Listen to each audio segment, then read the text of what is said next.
سلام، من کیمیام. حدوداً 2 ساله که بابل زندگی میکنم. اومده بودم تا تولدم رو جشن بگیرم. تصمیم دارم امسال بیشتر ثبت لحظه کنم. پس شمع خیالیمو فوت کردم. تولدم مبارک. امسال تحویل سال تنها بودم و چند ساعت بعدش داداشم گفت با پسرم من میان تا پیشم باشن. روز بعدش ماشین روشن نمیشد و منی که گواهینامه دارم ولی رانندگی نکردم. پشت فرمون نشستم تا حلم بدن. به نظر خودم که خیلی طبیعی بود استرس داشته باشم. فرمون رو باید بری کنم؟ بابا اینجا که نمیشه دور زد.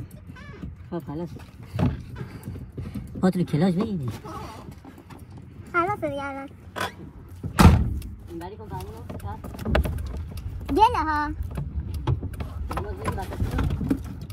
خب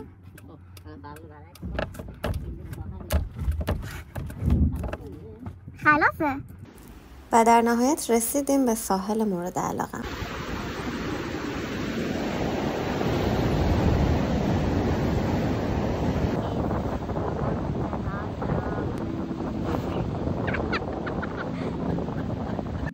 محمد 2 سال ازم کوچیک‌تر و تو این 2 سال اولین باریه که میاد پیشم. کلی خاطرات تعریف کردیم برای هم، از ته دل خندیدیم. من خیلی خوشبختم که داداشی مثل تو رو دارم.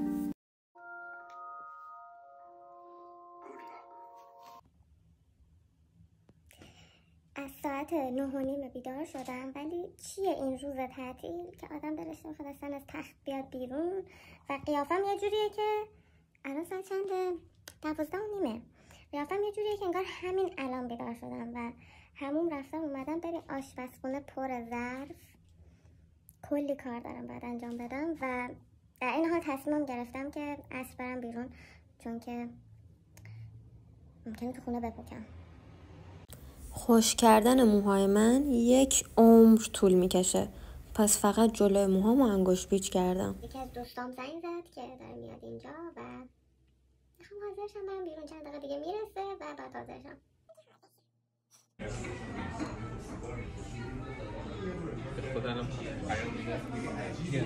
قرار بود دوستای محمد امین بیان دنبالش تا بره مسافرت، نه اونا به موقع اومدن نه بارون بند اومد. اومدیم خونه که چای بخوریم.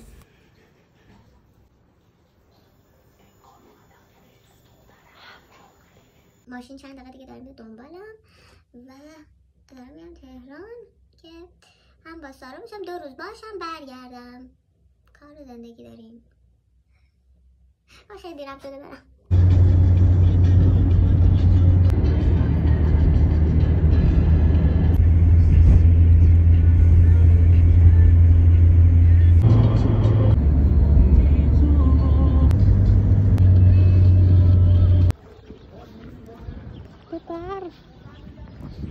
واقعا تعجب کرده بودم. از بارون اومدم بیرون و با برف مواجه شدم. هلو.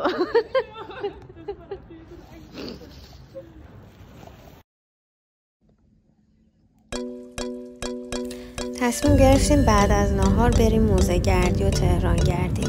پس با موزه برج آزادی شروع کردیم.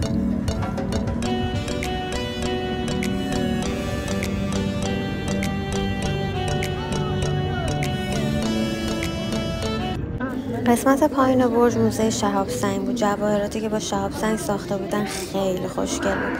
حتی بخشی بود که میشد به شهاب سنگ دست بزنیم. جوریه.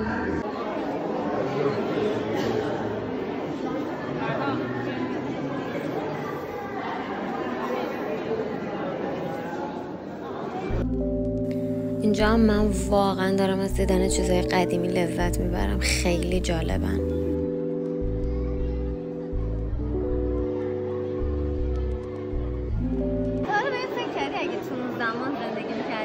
چجوری بودی؟ خیلی عجیبه. من گاهم فکر میکنم. الان داری فکر میکنی؟ قشنگ من رو تو سویده میشدی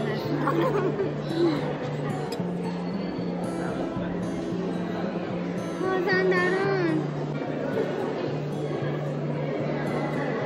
نمیدونم بابل امامزاده داشته باشه، یعنی نمیدونم مرده‌هاشون رو کجا دفن کنن. این گردنبنده توش همه چی به تمام زبان‌های دنیا نمیشه 200 درجه بعد نگاه.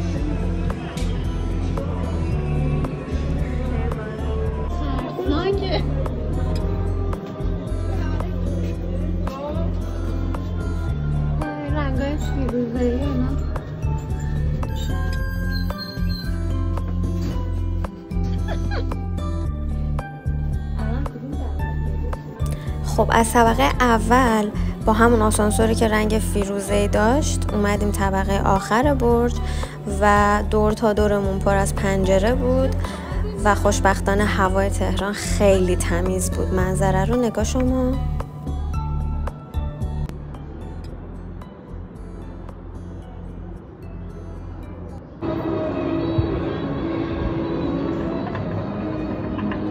گفت به این پلاش چی میگن؟ منار جورنالی طبقه‌اش با این دست و پام سست میشه. از پله ها اومدیم طبقه سوم که گالری عکاسی بود. طبقه دوم برج قرینگی نداره، یعنی فقط یک بخش از راه پله هست که 3 تا دریچه داره به سمت کوه دماوند، چون اون موقع نماد تهران بوده و براشون خیلی مهم بوده. پله کوتاه شد. سلام.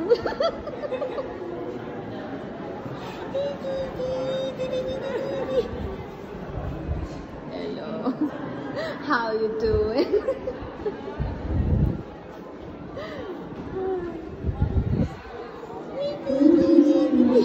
متاسفانه کلی یادگاری رو در دیوار برج نوشته شده بود که اصلا قشنگ نبود و اینم نمای بیرونی. دیگر من نمیدونم کدوم خیابون تهرانه، اما کنج این خیابون خوشگل کلی وایستادیم و رقصیدیم.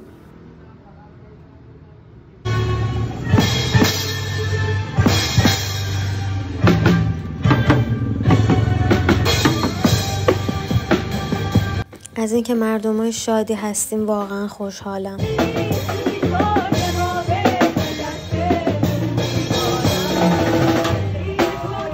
حقیقتا این آقا تنها کسی بود که فکر نکرد بچم، پس برامون آهنگ شاداماد زد. سارا هم لطف کرد و کلی انرژی گذاشت با این پسر کوچولو کلی رقصید. سلام. مراقبش مامانتون نکنه. سارا. نه بابا. وقتی یکی گرمایی یکی سرمایی.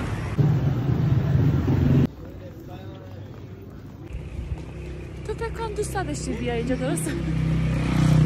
من؟ آره. چطور؟ شوق و ذوق ازت نمیگیرم. چیزی نمیبینم شوق و ذوق داشته باشم. بازم 4 تا خونه است و خیابون سنگ فرش و روز بعدش اومدیم سمت بازار بزرگ تا موزه سلطان بیگم و موزه های دیگر رو ببینیم، اما گم شدیم. این آقا خانوم ما رو راهنمایی کردن. اینم پامنار.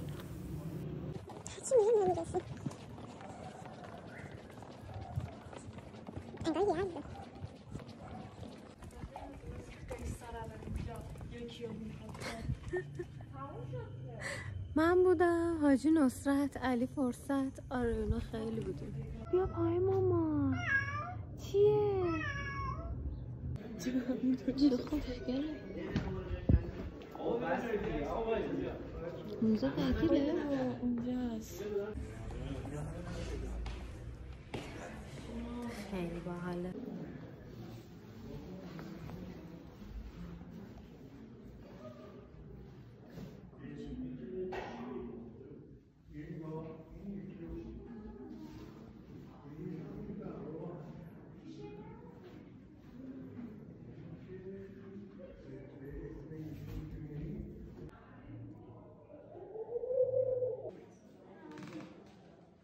اتاق آینه کاری شده سلطان بیگم. روی سقف این اتاق کلی نقاشی وجود داشت از جاهایی که سلطان بیگم رفته بود، مثل تاج محل.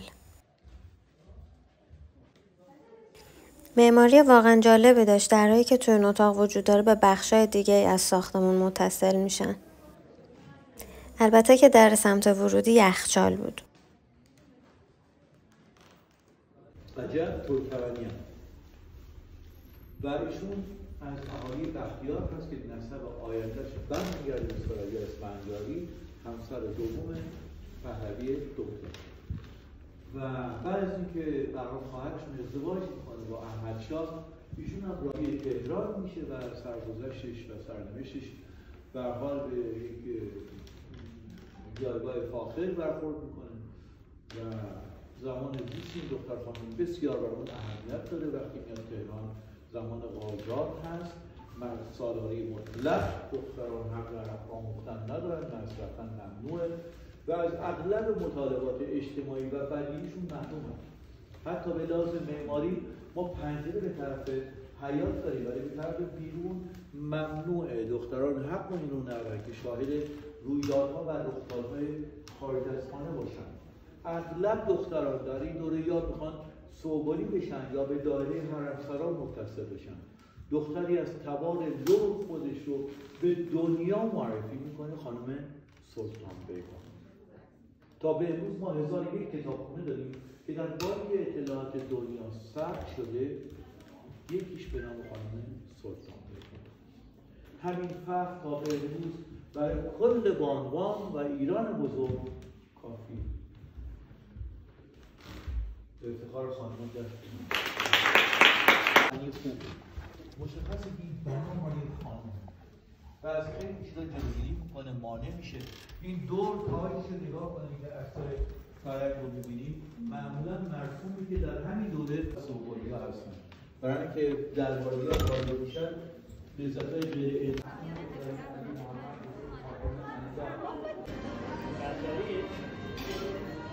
چه مزه‌ایه؟ شیرینه؟ نه خیلی هم می‌خواد اینو بخورم.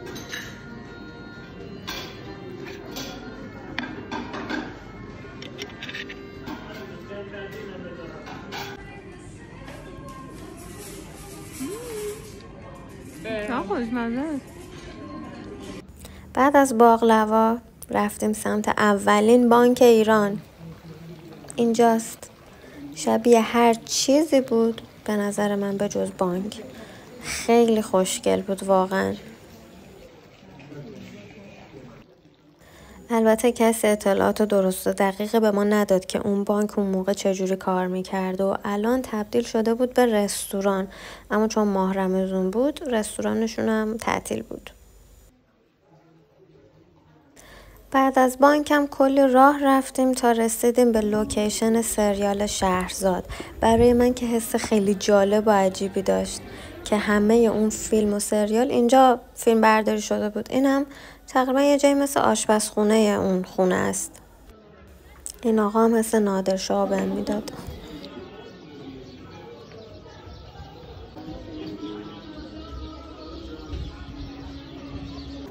و دوباره موسیقی خیابونی.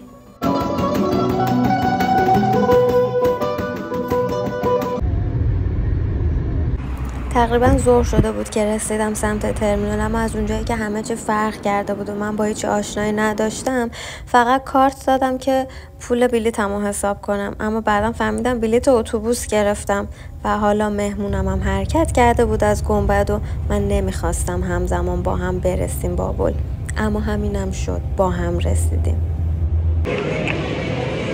تو برگرد ببینم دیگه. آخه این تندتره نمیخوام. یه ذره اختلاف داره. این تندتره. چه حسی داری؟ هیجان آدرنالین.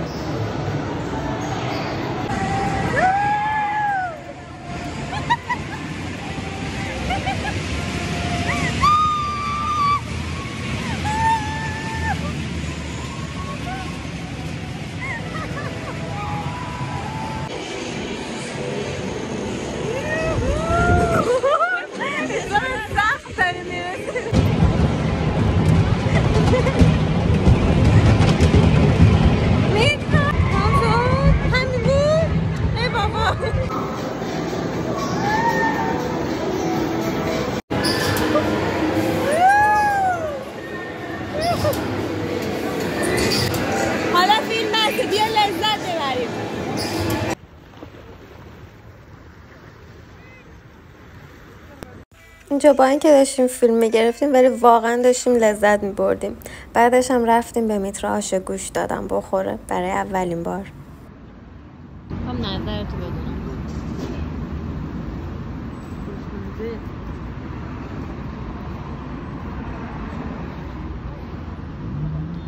خیلی مزهش دوست دارم. تقریبا مثل حلیمه ولی نه حلیمه نه آش است. آره. انقدر غذا خوردیم تصمیم گرفتیم تا خونه پیاده بریم و آهنگ بخونیم و بازی کنیم. خیلی شب قشنگی بود. واسه نخور زندگی رنگارنگه، یه وقتایی دور شدنم قشنگه. بیا این بازیه رو کنیم، من یه صدا در میارم تو اداشو در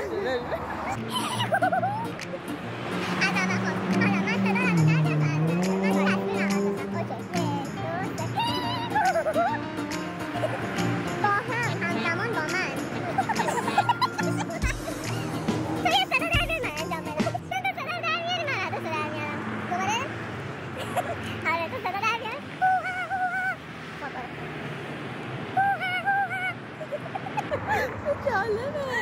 خب حالا من صدا رو در میارم تا ادا در میارم. منم بیافتم اول تو تصویر.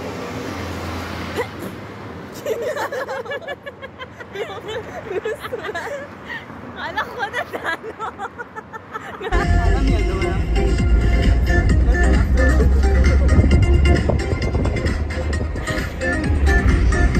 ساعت کاری موزه با چیزی که من توی اینترنت چک کرده بودم فرق میکرد و تموم شده بود، اما با این حال انقدر مهربون بودن که ما 2 نفر رو راه دادن. کسی نبود که بخواد توضیحات لازمه رو بهمون بده و فقط باید زیر اجسامو میخوندیم. اینا چیه؟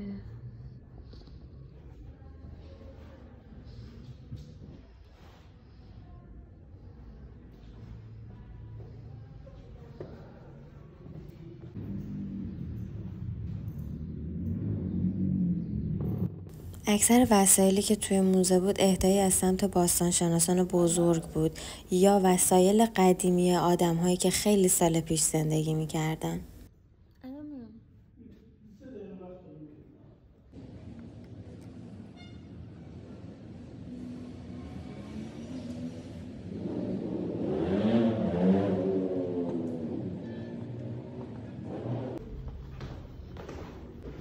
چقدر خوشگله.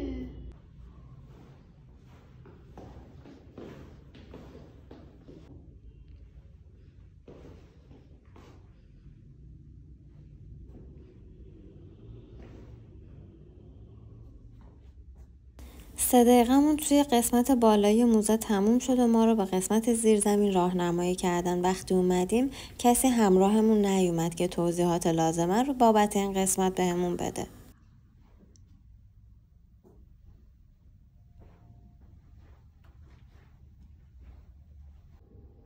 به خاطر اینکه طبقه بالا رو مجبور شده بودیم توی 3 دقیقه بگردیم، طبقه پایین رو حسابی چرخیدیم و وقت گذروندیم. حدود نیم ساعت الی 45 دقیقه رو تو طبقه پایین موندیم.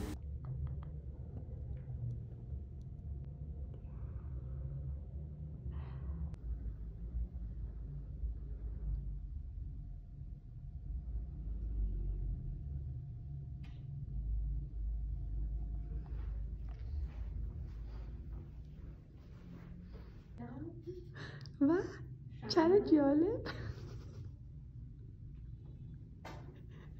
یه چیز جالب اینجا پیدا کردم. این خیلی خطرناکه. نه این اینجا خود من نزدم. آره احساس میکنم. شروع کردیم آتش سوزوندن. چیکار کردیم؟ بشین. این مال اینه دیگه، اینطوری میزدن.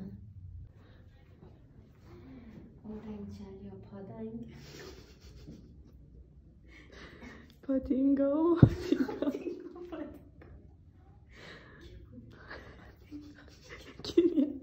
یه ذره فرهنگی بشین. این در علکی به نظر پشتش میکنم. به نظرم پشتش به دنیای دیگه باز میشه. قفله؟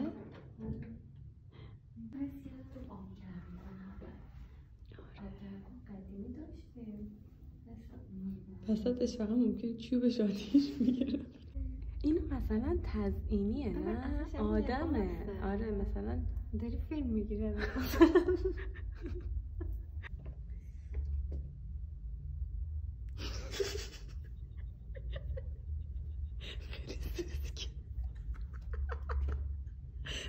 که بیا قطعش کن. میخواستم سوسکی ازت بگیرم.